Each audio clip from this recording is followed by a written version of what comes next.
আসসালামু আলাইকুম সুধী দর্শক মণ্ডলী। আজকে আমাদের রোগী জারিফ হোসেন ইমাদ।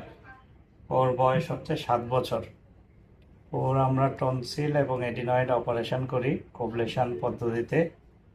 আসুন আমরা জানি ওর অপারেশন পরবর্তী ব্যথা বেদনা এবং রিকভারিটা কেমন ছিল, যেটা নিয়ে সবাই ভয় পায়।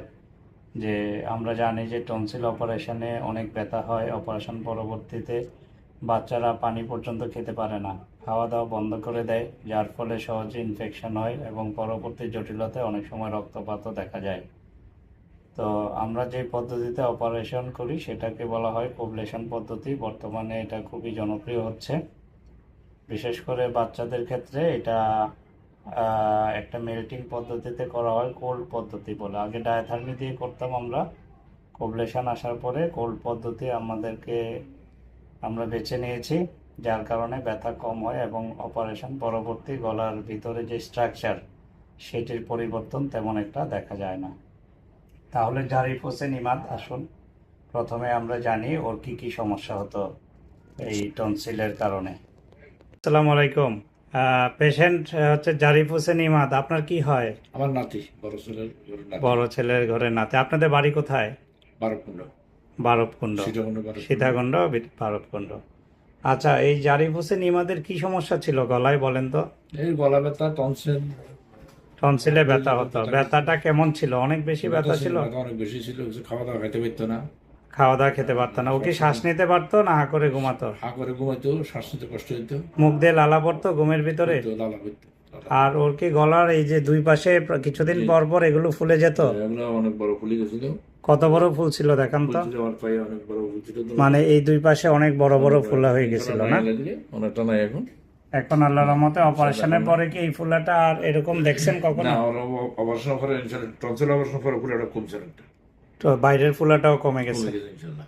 তো আমরা তো টনসিল অপারেশন করতে ছোট বাচ্চার ক্ষেত্রে বিশেষ করে বাবা মারা ভয় পায়, যে ব্যথার জন্য খেতে পারে না। ওর তো আমরা কোবলেশন পদ্ধতিতে করছি, এই যেটাতে ব্যথা কম হয় আমরা বলেছিলাম। তো ওর ব্যথা কি খুব বেশি ছিল অপারেশনের পরে? অপারেশন করতে আমার একটা ব্যথা ছিল না, ইনশাল্লাহ এখন খাওয়া দাওয়া করতে পারে। মানে অপারেশনের পর থেকেই সে মোটামুটি খেতে পারছে, খুব বেশি ব্যথা কমপ্লেন করে না। আচ্ছা, অপারেশনের আগে যে সে নাক ডাকতো, নাক দিয়ে শ্বাস নিতে পারতো না, নাক বন্ধ থাকতো, অপারেশনের পর থেকে কি ওর নাক ডাকাটা আছে? না, নাক ডাকা নাই, এমনি শ্বাস প্রশ্বাস নিতে পারছি। শ্বাস প্রশ্বাসটা নিতে পারতেছে। বাবু, তুমি এখন কেমন লাগে তোমার, বলো তো?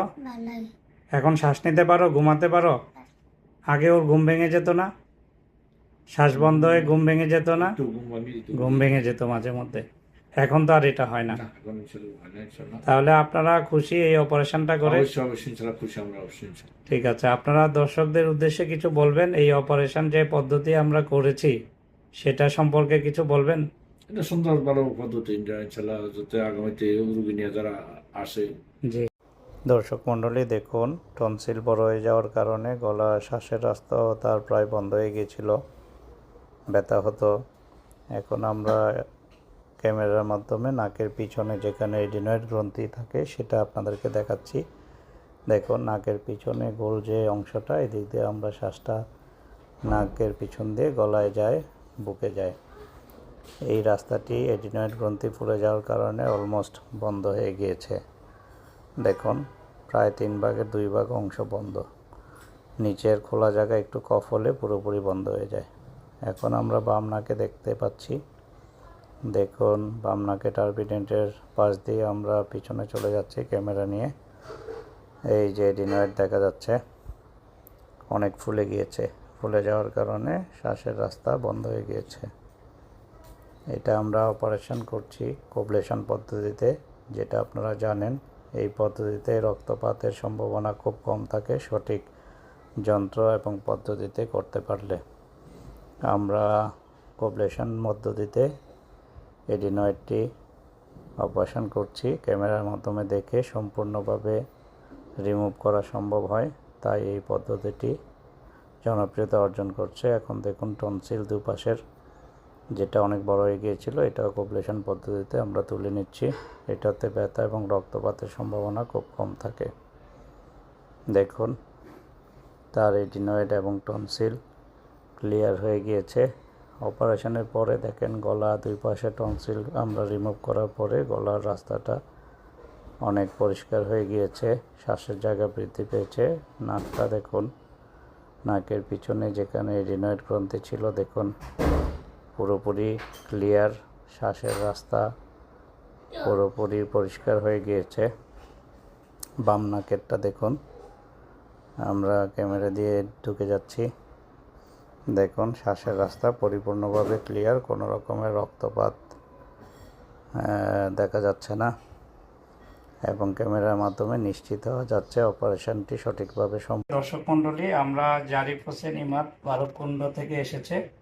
তার দাদা তাকে নিয়ে অনেকবার আসলে আমাদের কাছে আসছেন, এই জন্যই এটার অনুভূতিটা শেয়ার করছি। অনেকবার তার গলা ব্যথা হতো এবং এমন অবস্থা হয়ে গেছে যে গলার দুই পাশে এখানে বাইরে থেকে এত বড় ফুলে চাকা চাকা হয়ে গেছিল। এটা নিয়ে তারা ইভেন ওখানেও না, আপনারা ওখানে অনেক চিকিৎসা নিয়েছিলেন না আমার এখানে আসার আগে?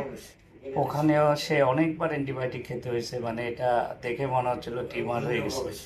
হোমিও খাওয়াইছে, মানে কোনো চিকিৎসা তারা বাদ রাখে নাই। পরে আমরা এটা ওষুধের মাধ্যমে ইনফেকশনটা কন্ট্রোল করি, করার পরে আমরা অপারেশন করি। টনসিল তার আবার এডিনয়েড ছিল, এই কারণে সে শ্বাস নিতে পারতো না।